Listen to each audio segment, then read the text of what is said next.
iche JC committee loi aro DC Changlang DC board che kanthe mangolo yot selo IDC iche idugor na de aro SPO iche Changlang SPO te iche ete manganot hi discussion ye jikuna amar viewers agot tarare khamari bani ka bekunore yete patru turu iche te mangan বিরাট গুরুত্বপূর্ণ জেএসইয়ে যে 27 তারিখত গেলে মাজত peaceful ধর্ণা করছি সে নরেকান outcome হলতে DC ইএস ডাইনো ইএসি থ্রু দি একান সার্কুলার দি সে সার্কুলার রানত জেএসির যিদুকো মেম্বার আগন তারা ইনভাইট করছি ডিসকাশন হচ্ছে তো এই মিটিংত ডিসিএইচি এসপিএলও এডিসি আগে এলো তারপরে ইএসি এলো তো এই মিটিংত হি হইয়ে একানলতে আমি আমার যে ইস্যুগুলো নাগে মানে এত বেসিক বেয়ার মিনিমাম আরপিজি তুন থলে হিচু ওভার নেই আর ব্যাগ কানি ফার্স্টে আমার চাকরিয়ানি হারি লইন 1980 তারপরে রেশন কার্ড হারি লইন 1991 গাঁওবোরও রাঙাতো কে রাঙা কোট হারি লইন 94 ইয়ে গইলাক তাই করু 2022 আমার তুন যে বানাইকা করি এলো আরপিসি আন সেনও হারিল তাক আমার যে গাবুচি ইয়াঙ্গার জেনারেশন ইউথ যিগুণ আগন তারা হিলে বাজিবা স্কুলত পড়িলে আরপিসি লাগে হায়ার স্টাডিজ করলে লাগে চাকরিত তেন ডিফেন্সত দেশ সেবা করি বাইতেন চৌধো আরপিসি লাগে তাই আর হি হব আউটকাম হি হব আর ইয়েন এই ফগুন তারা যদি আরপিসি নফান তারা হবাকে আরে পড়িনি হিলাপ কারণ তারা অন্য চাকরি করি নোৱাৰিবা তাই গোটা সোসাইটাল যে ইম্প্যাক্ট আগে সেন বিরাট ডিজাস্ট্রাস মানে বিরাট খারাপ হবো আমার তেসেন এতিয়েন যেদিকে গান্ধী সিগুন জিনিস যে নুন সে হদান নুন যদি নদচি হয় সেলে তো সিগুন সমুদ্র দিয়ে যে ইয়ে জেনে যে হ্যান্ডবুল হিতেন তুলিয়ে গৈ তাই হতে এই যে নুন সল্ট সিগুন বেসিক এজ সল্ট সেই জিনিসটান যদি নয় দিয়ে হয় আমি ইয়ে হইতে সেদিকে বাজিব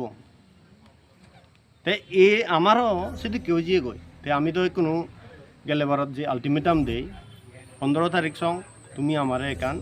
ডিসিশন দু কি ঘুরি পারিবা তেসেন এতিয়ান এডমিনিস্ট্রেশনের তরফতুন তারা আমার এসওএস করে পারা একান তারা হি এসিওরেন্স দি পারন সে ডিসকাশনত তারাইও হিওদে তারা পয়েন্ট অফ ভিউ প্লেস করছো আমিও আমার পয়েন্ট অফ ভিউ কমে তাহলে ক্লারিফাই করছি তাই আমার তরফতুন জেএসির হিওদে কো চেয়ারম্যান তারপরে মেম্বার যেগুলো নাই কনস্টিটিউয়েন্ট মেম্বার বেকুন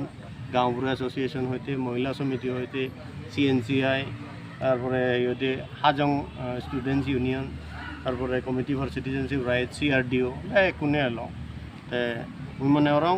ইয়ে নেকান যে পজিটিভ স্টেপ ইতেন উইন্ডো অফ ডায়লগ বা নেগোসিয়েশন সেন আমার তো অলওয়েজ ফুলতো না উচিত কারণ যে জিনিস চান ডিসকাশনের মাধ্যমে নেগোসিয়েশনের মাধ্যমে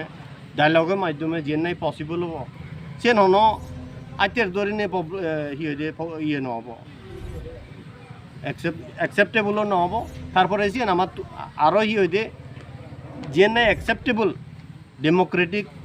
সোসাইটির সেই জিনিসটা আমার তুন করা না উচিত iche jana ite mangot disibo huye sian তুমি স্পে আগো জেএসএ কমিটি জেনা তে তোমার অপশন দি হ্যাঁ যে অপশন আন দিয়ে আমি আমার ভিতরে আরও যে কনস্টিটিউয়েন্ট মেম্বার আবন সিউনো ভিতরে আরও ডিসকাশন করিব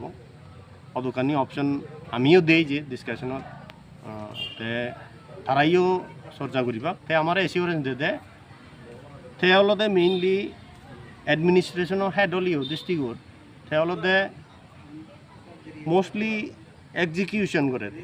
পলিসি আনি বানান দেয় যে পলিটিক্যাল লিডারশিপে তাছাড়া তিন যেদক্ষণ সংতে সে কনফার্মেশন আর নয় পলিটিক্যাল লিডারশিপ হতুন সেদক্ষণ সংতে আমারে 100% ইয়েন অবগুরি নেই সে এসিওরেন্স ন দিব কিন্তু তে হইতে তার যে জিম্মেবারি আগে তার যে রেসপন্সিবিলিটি আগে as a chief executive district head হিসেবে সে জিনিস চান্দে পালন করার আরও ঘুরিব তে আরও আমার যে ডিসকাশন হইয়ে সে ব্যাপারে হিয়ে উড়ে হেডকোয়ার্টারত পাদেব তারপরে সে তুন ইনপুট লব তারপরে আমাকে এসা নিয়ে দিয়ে পার্সিউ করিব তাই কোনো 15 তারিখ ফরেন্দি 15 ডিসেম্বর ফরেন্দি তুমি যে আলটিমেটাম দো প্রটেস্ট ঘুরিবা ঘুরি তা সিয়ান ই কন্টিনিউ করিবা না একু যে দিছি তোমার মিটিং করিল হচ্ছে অপশন দিল সিয়ান তুমি কোনো থম ইয়াত মানে কানা ম ঘুরিবা তাই আমার তুন সপ্তাহ 2 সপ্তাহ হিয়ে দিয়ে 3 সপ্তাহ সিদিকে রাফলি এখান এস্টিমেট দি 3 সপ্তাহ ভিতরে হি আউটকাম হয়েছে হি প্রপোজাল দে তাই আমি বার্ষিতে পাও কারণ তাই যে এখানে এসিওরেন্স দিয়েছে আমার তুমি বার্ষিতা করিব তাই সে পরে দি হি হয় পজিটিভ এখান আউটকাম আছে না নয় যে সেই উড়ে বেস করি নে নেক্সট স্ট্র্যাটেজিক প্ল্যান আমি করিব সেই অ্যাকশন হি লব সেই ব্যাপারে ডিসাইড করি